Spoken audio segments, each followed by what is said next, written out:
Stampers, Kim from StampingImperfection.com. I have a quick tip I want to share with you today.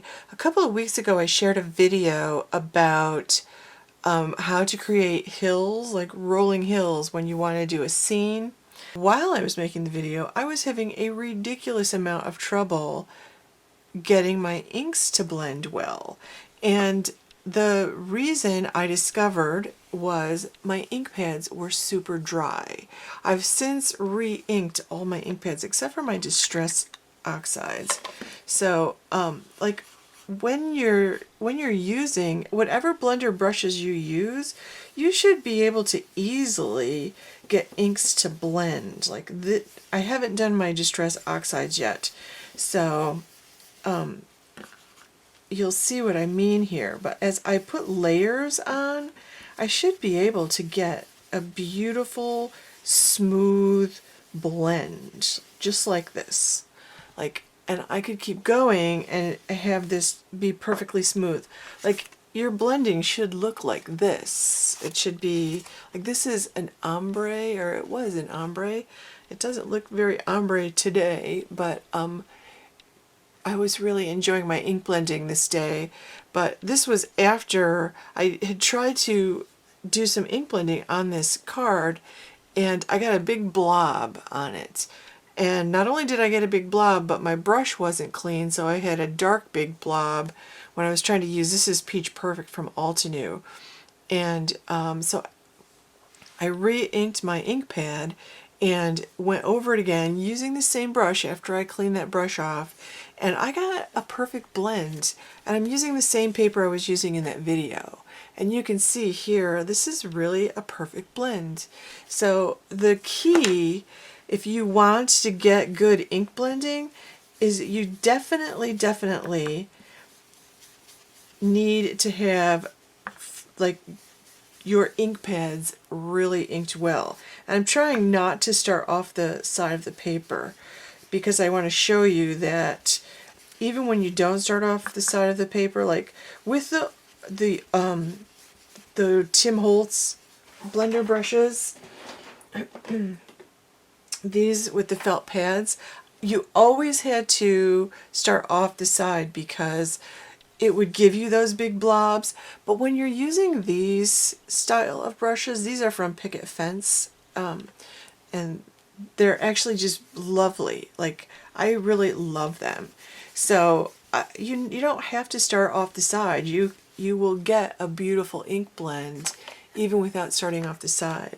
And like, you can just jump right in on the paper, and all this ink doesn't get wasted. This is a lot of wasted ink. Now, so love these brushes. I clean them off just by rubbing them back and forth. When they get really dirty, I take them out to my sink and I put a little Dawn dish soap in my hand, and then I run the water over my hand and the brush, and I keep scrubbing like this until the brush is clean and all the bubbles are out of the blender brush. That has worked really well for me. I do that with my stencil brushes, and my stencil brushes lasted a good 30 years. So cleaning them just like that. That's how I was taught in the stenciling class that I took back in the day when we were all stenciling our walls. So you get this, you really should get a beautiful blend like this. But the real key is to make sure your ink pad is inked up. If you're using a dry ink pad, which is what I was doing the other day, I had to re-ink all of my Altenew ink pads. And so if you're using a dry ink pad, the key is definitely make sure you ink up your ink pad. So, you know, if your ink pad is dry, and you can see when your ink pad is dry because it will actually look splotchy on top, or if you tip it sideways, when you look at the foam on the side, like you can see this one's perfectly saturated with color. My ink pads were not. My Altenew and my Catherine Pooler ones, I had never re-inked them, so that was the first time I had re-inked them. I have still not had to re-ink too many of my Distress Oxides, but I definitely love these, and this is the same Nina Solar White paper that I was using on that last video I made. But the difference is I realized my ink pad was super dry. I was not getting enough ink on my brush to actually pull it across the paper. So definitely check that out.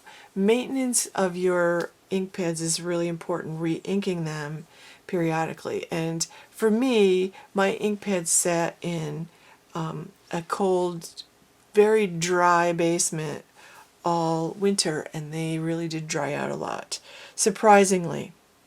Okay, thank you for watching. I hope that's a helpful tip, because I did not realize that. I could not for the life of me figure out why the heck I was not getting a nice ink blend until I went to stamp with that same ink pad, and I had to stamp it like 3 or 4 times, which I never have to do with my Altenew and my Catherine Puller ink pads. They should give you beautiful stamping with one inking, unless you're using watercolor paper or something with a lot of texture. So if you're not getting a good inking on your stamp, and you're not able to stamp, one time, then you probably need to give your ink pad a little bit of ink. So thank you for watching. Stop on my blog at stampingandperfection.com. Make sure you give this video a like. Please subscribe to my channel and share this video with your friends, and click that bell so you get notifications of whenever I post a new video. Thank you so much for watching. Be well, my friends.